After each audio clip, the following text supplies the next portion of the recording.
ஹரஹர சங்கர ஜெய ஜெய சங்கர காஞ்சி சங்கர காமகோடி சங்கர. இறைவனை ஈர்க்கக்கூடிய அற்புத சக்தி வாய்ந்த அந்த விளக்கை பற்றி நீங்கள் தெரிந்து கொள்ள வேண்டுமா? இறை சக்தியை, இறை அருளை நாம் ஜோதி வடிவமாக காண்கின்றோம். அதாவது தினம்தோறும் வீட்டில் ஏற்றப்படக்கூடிய இந்த விளக்கின் மூலம்தான் இறை சக்தியை நம்மால் உணர முடியும். இருட்டை விளக்கி வெளிச்சத்தை கொண்டு வரக்கூடிய இந்த விளக்கு துன்பத்தை விளக்கி இன்பத்தை கொடுக்கக்கூடிய சக்தியையும் இருக்கின்றது. மனதில் எந்த கோரிக்கையும் வைக்காமல் சும்மாவே ஒரு விளக்கை ஏற்றி வைத்தவனுக்கு கூட ஏதோ ஒரு மூலையில் ஒரு புண்ணியம் கிடைக்கும் என்று சொல்வார்கள்.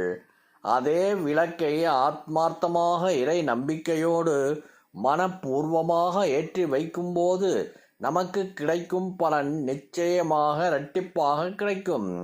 அந்த வகையில் நம்முடைய வீட்டில் இறை சக்தியை நிலைநாட்ட நாம் விளக்கை எப்படி ஏற்ற வேண்டும் என்பதை பற்றி நாம் பார்க்க போகின்றோம்.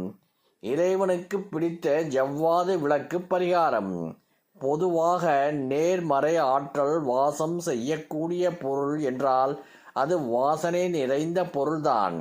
அதிலும் இந்த ஜவ்வாது வாசத்திற்கு மயங்காத நல்ல சக்தியே கிடையாது என்று சொல்லலாம். தினந்தோறும் வீட்டில் நீங்கள் விளக்கு ஏற்றக்கூடிய எண்ணெயில் ஒரு சிட்டிகை ஜவ்வாது கலந்து விளக்கு ஏற்றி பாருங்கள். அதிலிருந்து வெளிவரக்கூடிய நறுமணம் உங்கள் வீடு முழுவதும் நிரம்பி நேர்மறை ஆற்றலை பரவச் செய்து இறை சக்தியை உங்கள் வீட்டிலேயே அமர செய்துவிடும். ஒரு மண் அகல் விளக்கு எடுத்துக்கொள்ளுங்கள். அதில் நல்லெண்ணெய் ஊற்றிவிடுங்கள்.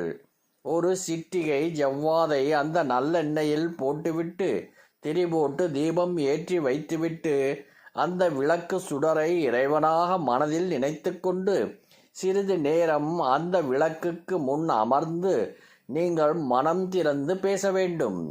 அந்த தீப சுடர் என்பது வெறும் நெருப்பு மட்டுமல்ல, உங்கள் முன்பு காட்சி அளிக்கும் தெய்வம் என்று முழுமையாக நம்பி உங்கள் கோரிக்கைகளை அந்த விளக்கிடம் சொல்ல வேண்டும்.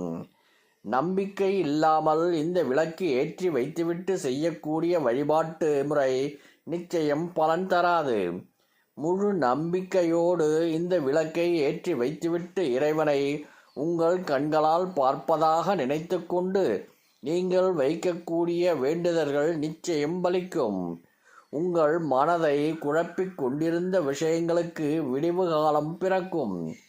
கடவுள் மனித ரூபத்தில் வந்து நிச்சயம் உங்களுக்கு உதவி செய்வார்.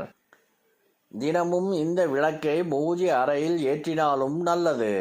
ஆனால் தினமும் இதை செய்ய முடியாது என்பவர்கள், உங்களுக்கு பிரச்சனை என்று வரும்போது இந்த விளக்கை ஏற்றி வைத்துவிட்டு தெய்வத்தை உங்கள் வீட்டிற்கு அழைக்க நிற்க வைத்து உங்கள் கஷ்டங்களை தீர்த்து கொள்ளலாம்.